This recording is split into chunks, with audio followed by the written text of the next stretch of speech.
ఆనాడు 15 ఆగస్టు 2025 నాటికి 100% రుణమాఫీ చేస్తానని రాష్ట్రంలో కనబడ్డ దేవుని మీదల్లా ఒట్టు పెట్టాడు.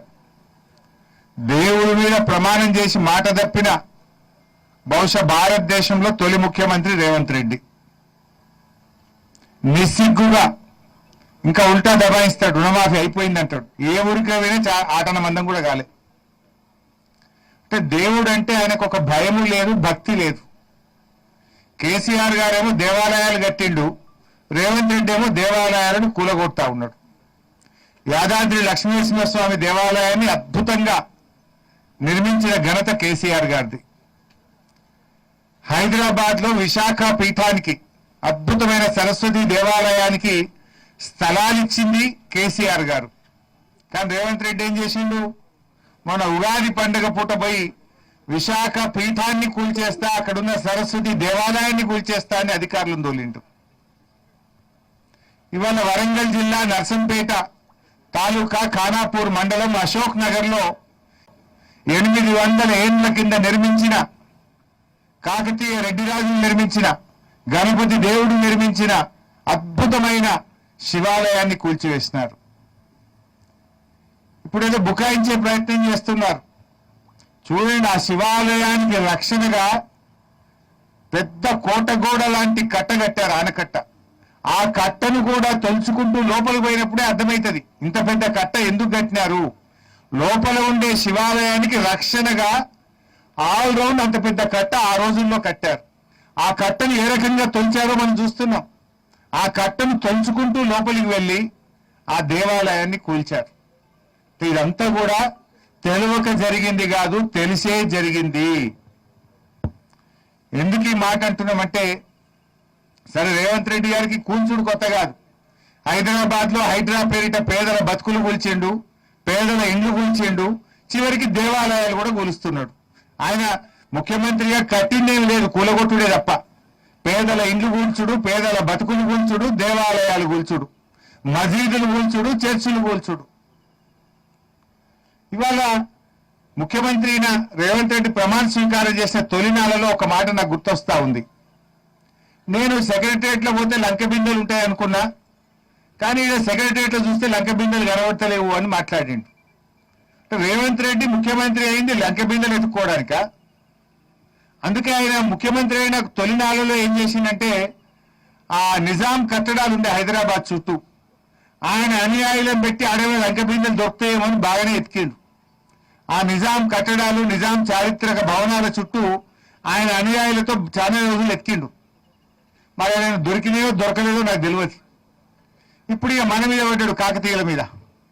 కాకతీయ రాజులు నిర్మించినటువంటి పురాతన ఆలయాల్లో మరి అక్కడ ఆ నిధులు లంకె బిందెలు ఉంటాయి, గుప్త నిధులు ఉంటాయని చెప్పి ప్రసిద్ధి. ఎందుకంటే ఆ రోజుల్లో ఏం చెప్పేవాళ్ళంటే, శత్రురాజులు దాడి చేసినప్పుడు వారికి దొరకకుండా ఉండడానికి వజ్రాలు, వైడూర్యాలు, సంపదనంతా కూడా మరి గుహల్లో గాని దేవాలయాల దగ్గర దాచేవారని నానుడు ఉంటుంది. సో అందుకే రేవంత్ రెడ్డి గారు ఉద్దేశపూర్వకంగా, ఎందుకంటే ఆయనే విద్యాశాఖ మంత్రి, ఈ స్కూల్ ఇక్కడ శాంక్షన్ కాలే. ఫస్ట్ స్కూల్ శాంక్షన్ అయిన జాగా వేరే ఉన్నది, ఇదే కాన్స్టిట్యున్సీలో వేరే చోట జీవో వచ్చింది.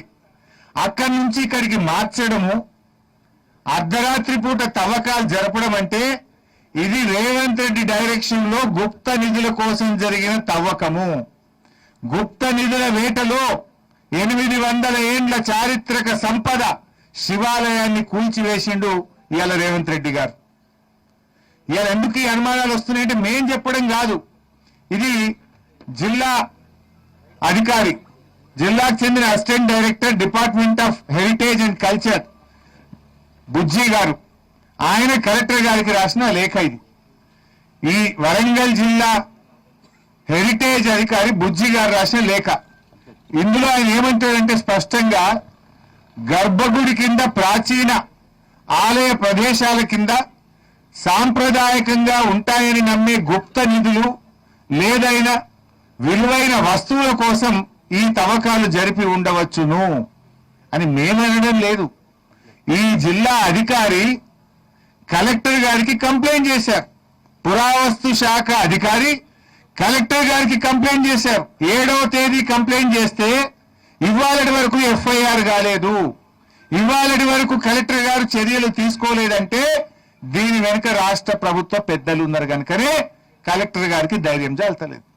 నేను అడుగుతున్న కలెక్టర్ గారిని, నేను అడుగుతున్న చీఫ్ సెక్రటరీ గారిని, నేను అడుగుతున్న రేవంత్ రెడ్డి గారిని, దేవాలయాలు ఒకవేళ మీ ఆదేశాలే లేకపోతే, మీకు సంబంధం లేకపోతే ఈ దేవాలయాలను కూల్చిన అధికారుల మీద, కాంట్రాక్టర్ మీద, ఇంజనీర్ల మీద మీరు చర్య తీసుకొని ఉండేవాళ్ళు కదా. మీరు ఇప్పటిదాకా చర్య తీసుకోలేదంటేనే ఇది మీ కనుసన్నల్లో మీ ఆదేశాలతో జరిగిందనే ఈ ప్రాంత ప్రజలు అనుకుంటా ఉన్నారు. ప్రజలే కాదు, పురావస్తు శాఖ అధికారి తన లేఖలోనే స్పష్టంగా కలెక్టర్ గారికి కంప్లైంట్ చేసినారు. అంటే ఈ దేవాలయ కూల్చివేత గుప్త నిధుల కోసం జరిగిన దాంట్లో భాగంగా ఒక హిందూ దేవాలయాన్ని ఇలా మీరు కూల్చివేసినారు. ఇంకా ఇక్కడ అనుమానం ఏం కలుగుతుంది? ఇప్పుడు నిజంగా స్కూల్ కట్టే పని అయితే పొద్దున్నాక పని చేయొచ్చు కదా. రాత్రి 12 నుంచి 1 గంట మధ్య ఎందుకు కూల్చారు దేవాలయాన్ని? అర్ధరాత్రి పూట చీకట్లో ప్రజలెవరూ చూడకుండా ఆ అర్ధరాత్రి పూట ఎందుకు పనిచేస్తారు? అర్ధరాత్రి పూట దేవాలయాన్ని ఎందుకు కూల్చారు అని ఇలా ప్రజలు అడుగుతున్న ప్రశ్న. దీనికి రేవంత్ రెడ్డి గారు సమాధానం చెప్పాలి. గర్భగుడి కింద 24 అడుగుల లోతు పెద్ద పొక్క చేసిండ్రు.